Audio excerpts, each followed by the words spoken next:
అతన్ని నేను పంపించే అంత ఉంది. 10 మాటల్లో ఒక మాట చెప్పను. ఏం చెప్పదు 10 మాటలు చదివితే ఒక మాట కార్యక్రమాన్ని చేపట్టడం జరుగుతున్నది. ఈ యొక్క ధర్నా కార్యక్రమం ముఖ్య ఉద్దేశం నగరంలో ప్రజల ఆస్తుల పైన, ముఖ్యంగా బుడబుక్కల వాళ్ళకి సంబంధించినటువంటి శ్రీనివాస్ సంబంధించినటువంటి వారి పూర్వీకుల నుంచి వచ్చినటువంటి భూమి పైన, అదేవిధంగా గంగాధర గారి యొక్క చికెన్లో మటన్లో కమిషన్లు కావాలంట. మరి అదేవిధంగా ప్రజలందరినీ కూడా కుదిపేసిన సంఘటన, నాకు తెలిసి పోలీస్ అధికారులను కూడా కుదిపేసినటువంటి సంఘటన నంబూరి వైన్స్ దగ్గర ఏం జరిగింది? మొన్నటి రోజున మరి ఎమ్మెల్యే రమణ గారికి ఫోన్ చేసి అంతా కూడా అనంతపురం నగరాన్ని ఖాళీ చేస్తా పూర్వకంగానే కమ్యూనిస్ట్ పార్టీ మీకు అప్పీల్ చేస్తా ఉన్నది. అందుకోసమనే యొక్క దాడులకు పాల్పడుతున్నటువంటి స్వయాన ఎమ్మెల్యే గారే ఉండడం సిగ్గుచేటు. ప్రజలు అనేకమైనటువంటి నమ్మకంతో మరి అనంతపురం నగరాన్ని అభివృద్ధి చేస్తారను, లేదా 20 నెలల కాలంలో జరుగుతున్నటువంటి అనంతపురం నగరంలో దౌర్జన్యాలకు, భూ కబ్జాలకు వ్యతిరేకంగా ఈరోజు అంబేద్కర్ విగ్రహం నుంచి ర్యాలీగా వచ్చి ధర్నా కార్యక్రమాన్ని నిర్వహిస్తున్నాం. ఈ ధర్నా కార్యక్రమానికి అధ్యక్షత ఇచ్చినటువంటి రమణ గారు వైదిక రాజుగా తెలియజేస్తున్నాం. ముఖ్యంగా అనంతపురంలో ఈ కూటమి ప్రభుత్వం వచ్చిన తర్వాత అనంతపురం ప్రజల దౌర్భాగ్యమో, వాళ్ళ కర్మనో, వాళ్ళు చేసుకున్న దురదృష్టకరమో 20 నెలల నుంచి దగ్గుపాటి అనంతపురం ఎమ్మెల్యేగా ఎన్నికైన తర్వాత నగరంలో అనేకమైనటువంటి అరాచకాలకు ఆజ్యం పోస్తూ ఉన్నారు. తన అనుచర వర్గం ఎమ్మెల్యే కన్సైగల్లోనే జరుగుతూ ఉన్నది. లాస్ట్కి చికెన్ వ్యాపారం చేసే వాళ్ళు కూడా కమిషన్లు ఇవ్వాలంట, మటన్ వ్యాపారం చేసే వాళ్ళు కూడా కమిషన్ ఇవ్వాలంట.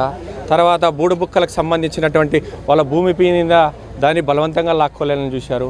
అదేవిధంగా లింగాయత్ కార్పొరేషన్ రాష్ట్ర కార్యదర్శి స్వప్న గారి 47 సెంట్లకు సంబంధించినట్టు వాళ్ళ పూర్వీకుల నుంచి వచ్చినటువంటి స్థలాన్ని కాజేయాలని చూశారు. తర్వాత ఈ శారదానగర్ ప్రాంతంలో కనకదుర్గమ్మ బ్రాహ్మిన్స్ ఆమె రోడ్డు ప్రమాదం శాతం మరణించింది. 2-3 కోట్లకు విలువ చేసే ఆ ఆస్తి మీద కూడా కన్నుబడింది. అదేవిధంగా నగరంలో వైన్ షాపులు, నాకు తెలిసి అనంతపురం నగరంలో కమ్యూనిస్టు పార్టీ సంబంధించిన పెద్ద ఆయన 1952లో తరిమెల నాయిరెడ్డి గారు మొట్టమొదటి ఇక్కడ ఎమ్మెల్యేగా తరిమెల నాయిరెడ్డి గారు ఎన్నికైన తర్వాత గతంలో కొంతమంది ఎమ్మెల్యేల తర్వాత మా పార్టీ జాతీయ కార్యదర్శిగా ప్రస్తుతం ఉన్నటువంటి రామకృష్ణ గారు కూడా 94లో ఎమ్మెల్యేగా ఎన్నికయ్యారు. తర్వాత నారాయణ రెడ్డి గారు వాళ్ళు 3-4 సార్లు ఎన్నికయ్యారు. తర్వాత అనంత వెంకటరామరెడ్డికి సంబంధించిన వాళ్ళ ఫాదరు ఆయన మరి ఎమ్మెల్యేగా ఎంపీలుగా ఎన్నికయ్యారు.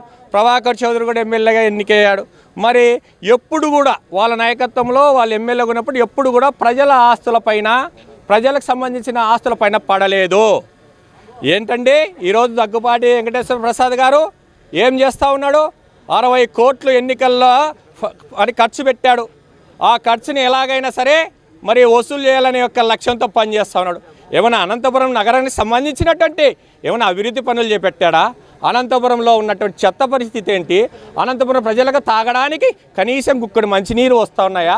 రోడ్ల పరిస్థితి ఏంటి? మరి ప్రభుత్వ ఆసుపత్రి పరిస్థితి ఏంటి? మరి అదేవిధంగా చెత్త పరిస్థితి ఏంటి? అనంతపురం నగరపాలక సంస్థలో జరుగుతున్నటువంటి అవినీతి పైన ఏంటి? చిన్నదానికి పెద్దదానికి ప్రజల పట్ల పట్టి పీడిస్తున్నటువంటి ఈ అవినీతి తిమింగళాల పరిస్థితి ఏంటి? ఇవన్నీ కూడా వదిలేసి, అభివృద్ధిని గాలికి వదిలేసి, ప్రజల యొక్క కష్టాలను, నష్టాలను, వాళ్ళ సమస్యలన్నీ కూడా గాలికి వదిలేసి ఓన్లీ డబ్బే ధ్యేయంగా పనిచేస్తున్నాడు. ఇది సరైనది కాదు. ఏ ఎమ్మెల్యే అయినా చూసామా మద్యం అమ్ముకునే ఎమ్మెల్యేని? చూలే. ఈ ఎమ్మెల్యే మద్యం అమ్ముకుంటా ఉన్నాడు. అంత కర్మ చూడండి. మరి ఏదో ప్రభుత్వం నిర్వహించిన లాటరీలో మరి బలవంతంగా ఎవరికో వాళ్ళకి వస్తే వాళ్ళకి కూడా రాయించుకోవాల్సి. నంబూరి వెంకటరమణ వాళ్ళకి ప్రభుత్వం నిర్వహించిన లాటరీలోనే వచ్చేసింది వాళ్ళకి షాపు. మరి నాకు 20 లక్షలు ఇస్తావా, షాపులో భాగం ఇస్తావా? ఈ రకంగా బెదిరింపులు దిగితే స్వయాన ఎమ్మెల్యే గారే ఇది ఎంతవరకు కరెక్టు? బాబా ఫక్రుద్దీన్ గారు, మీ పార్టీకి సంబంధించిన ఫక్రుద్దీన్ ఎగ్జిబిషన్ నిర్వాహకులు ఆడపోయి బండబూతులు తిడుతురి. అక్కడేమో పోలీసు అన్నలు కూడా ఆడున్నారు. గడ్డం పట్టుకొని జుట్టు పుట్టుకొని బతిమలాడుతున్నారు. మీకున్న చరిత్ర ఏంటి పోలీసు వ్యవస్థకి? ఈ నగరంలో ఒకప్పుడు మిమ్మల్ని చూసే భయపడేవాళ్ళు. క్రైమ్ని మీ యొక్క ఉక్కుపాదంతోనో మీ లాఠీలతోనో మీ తూటాలతోనో అణిచివేసిన చరిత్ర. ఈరోజు ఎందుకు మీరు నిశ్శబ్దంగా ఉన్నారు? ఈరోజు ఎందుకు మీరు మౌనంగా ఉన్నారు? మీ మౌనం వీడాలి అని చెప్పేసి గౌరవ జిల్లా ఎస్పీ కార్యాలయం దగ్గర కమ్యూనిస్ట్ పార్టీ ఆధ్వర్యంలో అదేవిధంగా బాధితుల ఆధ్వర్యంలో ఆందోళన చేపడతా ఉన్నాము. వెంటనే స్పందించాలి. గంగారాంని ఎమ్మెల్యేని సైతం అరెస్ట్ చేయాలి. చేయకపోతే ఏదో చోట మాట నాయకులను అరెస్ట్ చేసామని చూపించితే ప్రజలు నమ్మరు. ప్రజలు తిరగబడే రోజులు ఉన్నాయి. వెంటనే ముఖ్యమైనటువంటి ఎమ్మెల్యే తన అనుచరులు గంగారాము తన ముఠానంతా కూడా అరెస్ట్ చేయాలని కమ్యూనిస్ట్ పార్టీగా డిమాండ్ చేస్తున్నాం. లేని పక్షంలో పెద్ద ఎత్తున ఎర్ర జెండా పార్టీ ఆధ్వర్యంలో ఉద్యమాలు ఉధృతం చేస్తాం. ఎర్ర జెండా ఉద్యమాలు